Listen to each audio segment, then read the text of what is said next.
પડતર માંગને લઈ આંગણવાડી બહેનોને ફરી મેદાને આવ્યા છે। ગાંધીનગરમાં મોટી સંખ્યામાં આંગણવાડી બહેનો એકત્ર થયા। અખિલ ગુજરાત આંગણવાડી કર્મચારી સંઘની બેઠક મળી હતી। આગામી રણનીતિ અંગે બેઠકમાં ચર્ચા કરવામાં આવી છે। તો સાથે જ પગાર વધારો, મોબાઈલ કામગીરી ઓફલાઈન કરવાની પણ બહેનોની માંગ છે। હેલ્પર અને કારીગર બહેનોને એકસાથે વેકેશન આપવાની પણ માંગ ઉઠી છે। માંગણી નહીં સ્વીકારાય તો ઉગ્ર આંદોલનની પણ ચીમકી જે આંગણવાડી બહેનોની બેઠક મળી હતી તેમાં ઉચ્ચારવામાં આવી છે। આજે મજૂર દિવસ છે। મજૂર દિવસ એટલે કે આંગણવાડી કાર્યકર તેડાગર જોડે મજૂરીનું જ કામ સરકાર કરાવે છે। મજૂરીનું કામ ફક્ત ને ફક્ત 10,000માં 1 લાખનું કામ કરાવે છે। જે વસ્તુ મામલતદાર, તલાટી કે શિક્ષક ના કરી શકે એટલું બધું કામ મજૂરીમાં એક કાર્યકર અને તેડાગર જોડે સરકાર કરાવે છે।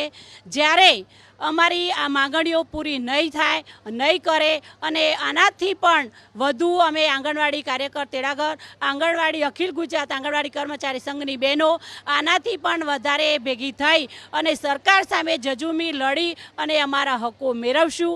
જ્યાં સુધી અમારા હકો, અમારી માંગણીઓ, અમને અમારો ન્યાય નહીં મળે ત્યાં સુધી અમે જંપીશું નહીં અને જ્યાં સુધી અમને ન્યાય નહીં મળે તો આગળ પણ આનાથી ઉગ્ર આંદોલન કરવાની અમે એક નારી શક્તિનું પ્રદર્શન કરી સરકાર સામે જજુમી અમારા હક મેળવીને જ રહીશું।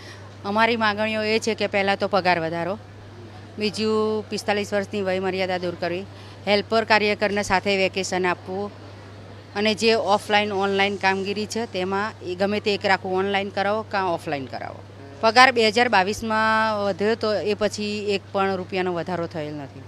મોબાઈલનો નેટવર્કનો ઇસ્યુ આવે છે, જે ફોન આપ્યા છે એમને જે એપ્લિકેશન રોજ નવી, એક દિવસ જાય બીજો દિવસ જાય, રોજ નવી એપ્લિકેશનો આવે છે એમાં એપ્લિકેશન પહેલાં ડાઉનલોડ જ નથી થતી અને એમના સરકારશ્રીએ જે ફોન આપે છે એમાં બસ ખાલી લોકેશન માટે છે ને એવું જ લાગી રહ્યું છે કે બેન કે આંગણવાડીથી ઘરેથી નીકળીને આંગણવાડી પહોંચી કે નહીં એ લોકેશન છે, બાકી કોઈ એપ એમાં કામ થતું જ નથી। પોતાના પર્સનલ ફોન જ વાપરવા પડે છે, એ ફોન કોઈ કામના નથી।